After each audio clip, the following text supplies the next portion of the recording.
আসসালামু আলাইকুম। বার্তা নির্যাসে সবাইকে স্বাগতম। তৈমুর ক্রুজ ক্ষেপণাস্ত্রের সফল পরীক্ষা করল পাকিস্তান। মধ্যপ্রাচ্যে চলমান যুদ্ধবিরতির মাঝে পাকিস্তান নৌবাহিনী নিজস্ব প্রযুক্তিতে তৈরি আকাশ থেকে নিক্ষেপণযোগ্য জাহাজ বিধ্বংসী ক্রুজ ক্ষেপণাস্ত্র তৈমুর এর সফল পরীক্ষা চালিয়েছে।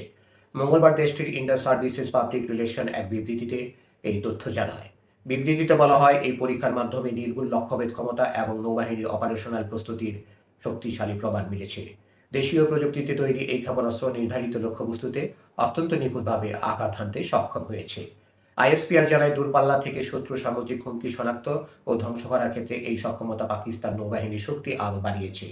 এই সফল পরীক্ষা দেশের প্রতিরক্ষা সক্ষমতা একটি গুরুত্বপূর্ণ মাইলফলক হিসেবে বিবেচিত হচ্ছে।